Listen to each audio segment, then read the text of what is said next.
In a cosy little house by the woods lived a 3-year-old girl named Alma. She had soft, wavy brown hair and sparkling eyes that always looked curious about the world.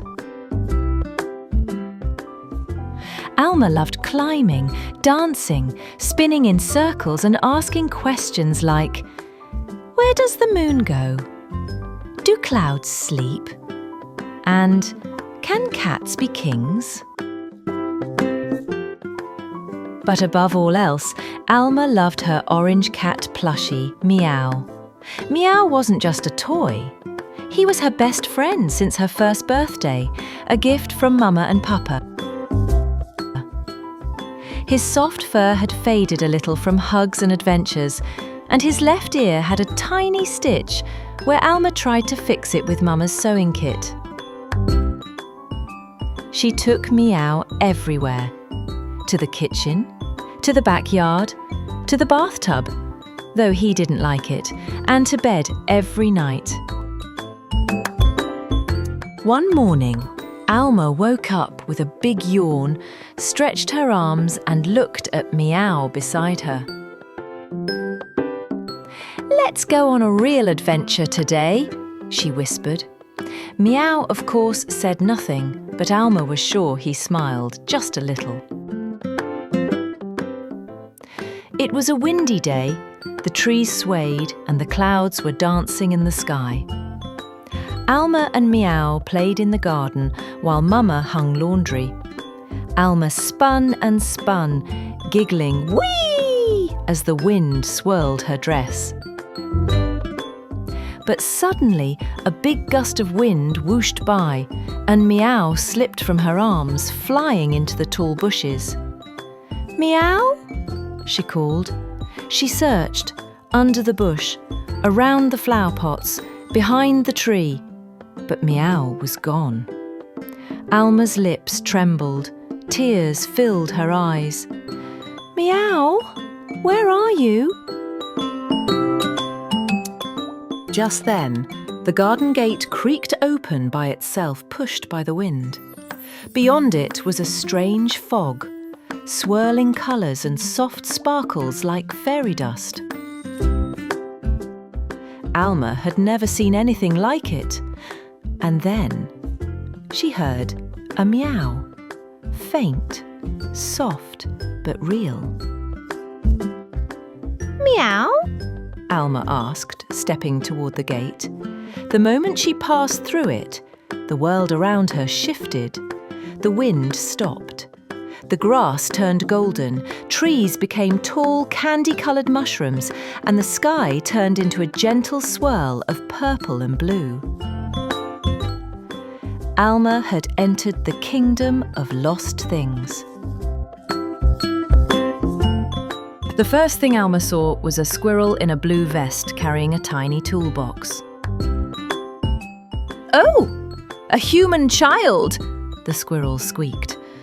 "Haven't had one of those in years." "I'm Alma. I'm looking for my cat. His name is Miaw. He's orange. He's fluffy. He has a stitched ear. Have you seen him?"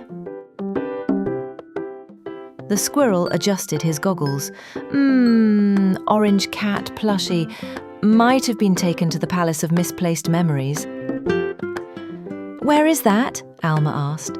"A day's journey north, past the forest of forgotten socks, over the hills of lost hats, and across the cracked mirror bridge.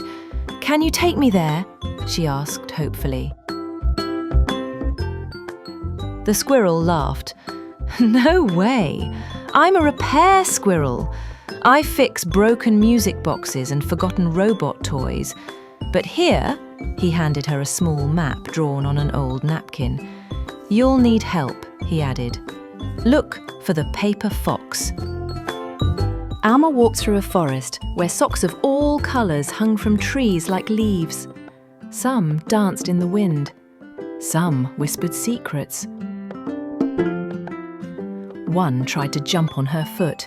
"I'm clean," it insisted. "No, thank you," Alma giggled. Suddenly, the ground trembled. Out stepped a giant laundry monster made of tangled socks and scarves. "Who goes there?" it boomed. Alma stood tall. Well, as tall as a 3-year-old could. "I'm Alma, and I'm going to find Miaw, my best friend." The sock monster sniffed. "Prove your bravery." Alma thought. Then she took off one of her own socks and gave it to the monster. "Here, it's my favourite, but you can have it, if it helps me find Miaw." The sock monster stared. Then it smiled. "You are brave and kind. You may pass, sock giver." The socks in the trees clapped. Alma continuing her journey, and finally arrived on the hills of lost hats. Alma found a strange creature made entirely of folded paper. It was shaped like a fox, with origami ears and a swishing tail made of letters. "Hello," the fox said gently.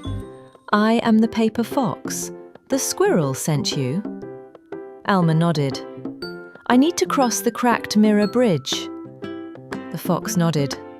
"That bridge breaks when someone is unsure, but if you believe in your heart, it will hold."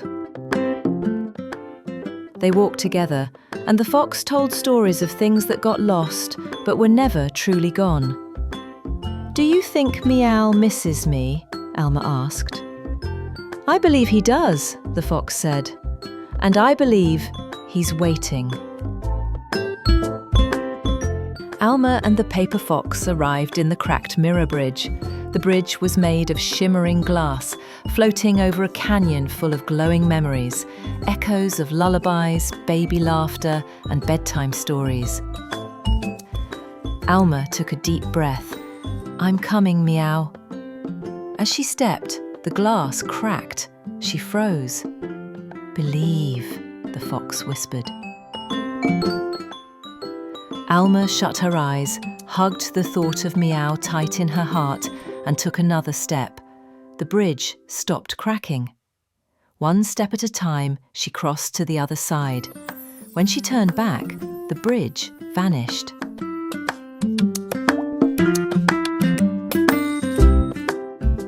Alma continued her journey to the Palace of Misplaced Memories. The palace was made of forgotten dreams, castle towers built from birthday cards, doors made of old storybooks, and windows shaped like teddy bear eyes. Guards made of puzzle pieces stood at the gate. "I'm here for Miaw," Alma said. The guards stared, confused. "No one has ever come for a toy." "Well, I did." Inside the palace, the Queen of Lost Things sat on a throne of missing baby shoes. She looked kind, but sad. "You came for your plushie?" she asked. "Yes," Alma said. "He's not just a toy, he's my best friend." The Queen sighed. "Most people forget. They grow up. They move on." "I'm only 3, Alma said seriously. The Queen smiled. "Follow me." She led Alma into the room of left behinds, and there, on a small velvet pillow, was Miaw. His button eyes lit up when he saw Alma. "Miaw!" she cried, and ran to him, scooping him up in the tightest hug.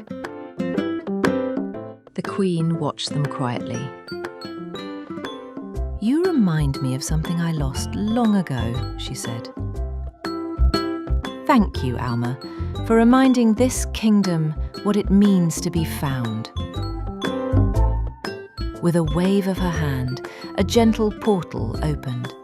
Alma and Miaw stepped through, holding each other close. Alma blinked. She was back in her garden. The wind had stopped. The sky was clear. Mama was calling from the kitchen. "Time for lunch, sweetheart." Alma looked at Miaw. He looked just the same, but somehow more magical. "Let's keep this our little secret," she whispered.